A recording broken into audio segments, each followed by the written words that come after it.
Hello every one, welcome to mister G Hindi learning. இன்றைக்கி நம்ம இந்த வீடியோவில் என்ன பார்க்குறோன்னு பார்த்தீங்கன்னா, நீங்கள் ஒரு வேளை ஹாஸ்பிட்டல் போகிறீங்க அப்படின்னா அங்கே யூஸ் பண்ண வேண்டிய ஹிந்தி சென்டென்சஸ் தான் இந்த வீடியோவில் நம்ம கற்றுக்க போகிறோம். வாங்க நம்ம டேரெக்டாக வீடியோக்குள்ளே போயிடலாம்.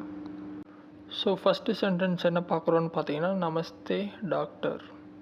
நமஸ்தே டாக்டர், வணக்கம் மருத்துவர் அப்படிங்கிற அர்த்தத்தை கொடுக்கும். ஸோ நீங்கள் ஃபஸ்ட்டாக உள்ளே போகிறீங்க, அவரை பார்த்தோன்னே என்ன சொல்லலான்னு பார்த்தீங்கன்னா நமஸ்தே வந்து நீங்கள் சொல்லிக்கலாம். சரியா?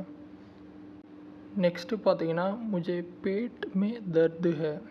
முஜே பேட் மே தர்து ஹே அப்படின்னா எனக்கு வயிறு வலிக்குது அப்படின்னு நீங்கள் சொல்ல விரும்புகிறீங்க அப்படின்னா ஹிந்தியில் இதுதான் நீங்கள் சொல்லணும். முஜே பேட் மே தர்து ஹே அப்படின்னு நீங்கள் சொல்லலாம். சரியா? அடுத்து பார்த்தீங்கன்னா, முஜே சர் தர்து ஹே. முஜே சர் தர்து ஹே அப்படின்னா எனக்கு தலைவலி அப்படின்னு நீங்கள் சொல்லிக்கலாம். முஜே சர் தர்து ஹே அப்படின்னு நீங்கள் யூஸ் பண்ணிக்கலாம். சரியா? எனக்கு தலைவலி அப்படின்னு நீங்கள் சொல்லிக்கலாம். அடுத்து எனக்கு காய்ச்சல் அப்படின்னா முஜே புகார் ஹே. முஜே புகார் ஹே அப்படிங்கிற சென்டென்ஸ் வந்து நீங்கள் யூஸ் பண்ணிக்கலாம். முஜே புகார் ஹே. சரியா? நெக்ஸ்ட்டு பார்த்தீங்கன்னா, मुझे उल्टी हो रही है. मुझे उल्टी हो रही है அப்படின்னு என்ன அர்த்தம்னு பார்த்தீங்கன்னா எனக்கு வாந்தி வருது அப்படிங்கிற அர்த்தம். சரிங்களா? உங்களுக்கு ஒரு வேளை கன்யூஸாக வாந்தி வருது அப்படின்னா நீங்கள் இந்த மாதிரி சொல்லிக்கலாம். முஜே உல்டி ஹோ ரஹி ஹே அப்படின்னு நீங்கள் சொல்லிக்கலாம். அடுத்து உங்களுக்கு மருந்து வேணும் அப்படின்னா எப்படி கேட்கலான்னு பார்த்தீங்கன்னா, முஜே தவா சாயே. முஜே தவா சாயே அப்படின்னு நீங்கள் சொல்லிக்கலாம். தவா அப்படின்னா மருந்து. சரியா? முஜே தவா சாயே அப்படின்னு சொல்லி நீங்கள் சொல்லிக்கலாம். நெக்ஸ்ட்டு பார்த்தீங்கன்னா, ஏ கோலி தின் மே தோ பார் லே.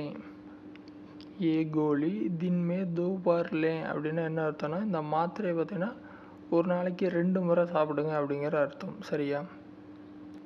நெக்ஸ்ட்டு பார்த்தீங்கன்னா, முஜே பகுத் கம்சோரி மெஹசூஸ் ஹோ ரஹி ஹே. எனக்கு மிகவும் பலவீனமாக இருக்குன்னு சொல்லுவோம் இல்லையா? முஜே பகுத் கம்சோரி மெஹசூஸ் ஹோ ரஹி ஹே அப்படின்னு சொல்லி நீங்கள் வந்து ஹிந்தியில் சொல்லிக்கலாம். சரியா? ரொம்ப டயர்டாக இருக்குன்னு சொல்லுவோம் இல்லையா? அந்த டைமில் நீங்கள் இந்த சென்டென்ஸை வந்து யூஸ் பண்ணிக்கலாம். அடுத்து பார்த்தீங்கன்னா, ஏதாவது ஒரு குறிப்பிட்ட இடத்துல வலிக்குது அப்படின்னா எப்படி காட்டுறதுன்னு பார்த்தீங்கன்னா, யஹா பகுத் தர்து ஹே. யஹா பகுத் தர்து ஹே அப்படின்னா இங்கு மிகவும் வலிக்கிறது, இந்த இடத்துல வலிக்குது அப்படின்னு சொல்லுவோம் இல்லையா? அந்த டைமில் நீங்கள் இதை யூஸ் பண்ணிக்கலாம். சரியா? அடுத்து பார்த்தீங்கன்னா, உங்களுக்கு ஏதாவது இடத்துல காயம் பட்டிருக்கு அப்படின்னா எப்படி சொல்கிறதுன்னு பார்த்தீங்கன்னா, முஜே சோட் லகி ஹே. முஜே சோட் லகி ஹே. எனக்கு அடிபட்டிருக்கு அப்படின்னு சொல்லுவோம் இல்லையா? முஜே சோட் லகி ஹே அப்படின்னு சொல்லலாம். எனக்கு காயம் பட்டிருக்கு.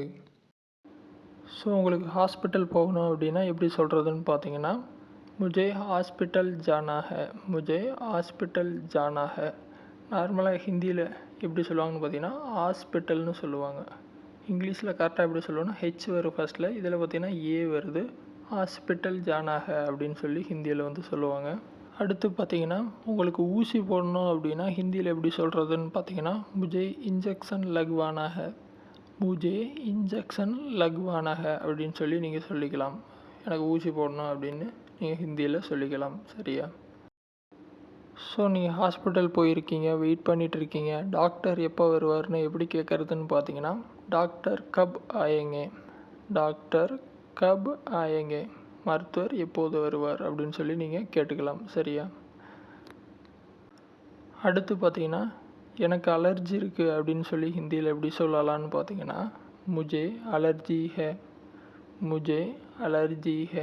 எனக்கு ஒவ்வாமை இருக்கிறது அப்படின்னு நீங்கள் ஹிந்தியில் சொல்லிக்கலாம். முஜே அலர்ஜி ஹே.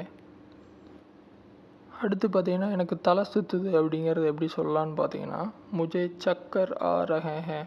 முஜே சக்கர் ஆ ரஹே ஹே. எனக்கு தலை சுற்றுகிறது. முஜே சக்கர் ஆ ரஹே ஹே அப்படின்னு நீங்கள் சொல்லலாம். நெக்ஸ்ட்டு பார்த்தீங்கன்னா, முஜே ஏ தவாய் சாயே. முஜே ஏ தவாய் சாயே. எனக்கு இந்த மருந்து வேணும், பர்டிகுலராக வேணும் அப்படின்னு சொல்லி கேட்கும்போது இந்த சென்டென்ஸை வந்து நீங்கள் யூஸ் பண்ணிக்கலாம். சரியா? क्या ये दवाई यहाँ मिलती है. क्या ये दवाई यहाँ मिलती है. இந்த மருந்து வந்து இங்கே கிடைக்குமா அப்படின்னு சொல்லி கேட்போம் இல்லையா, அதான் அந்த சென்டென்ஸு. கியா ஏ தவாய் யஹா மில்தி ஹே அப்படின்னு சொல்லி நீங்கள் கேட்டுக்கலாம். சரியா? அடுத்து ஏ கித்னி கி ஹே, ஏ கித்னி கி ஹே, இது எவ்வளவு ரூபாய் அப்படின்னு சொல்லி கேட்போம் இல்லையா, எத்தனை ரூபா ஆச்சு. ஏ கித்னி கி ஹே அப்படின்னு சொல்லி நீங்கள் கேட்டுக்கலாம். சரியா? ஃபைனலாக ரேட் கேட்போம் இல்லையா, ஏ கித்னி கி ஹே. நெக்ஸ்ட்டு பார்த்தீங்கன்னா எதாவது மருந்து கொடுத்துருக்காங்க, எப்போ சாப்பிடணும் அப்படின்னு சொல்லி எப்படி கேட்குறதுன்னு பார்த்தீங்கன்னா, ஏ தவாய் கப் லேனி ஹே, ஏ தவாய் கப் லேனி ஹே. கப் அப்படின்னா எப்போது, லேனி ஹே அப்படின்னா எப்போது எடுக்கணும் அப்படின்னு சொல்லி நீங்கள் கேட்டுக்கலாம்.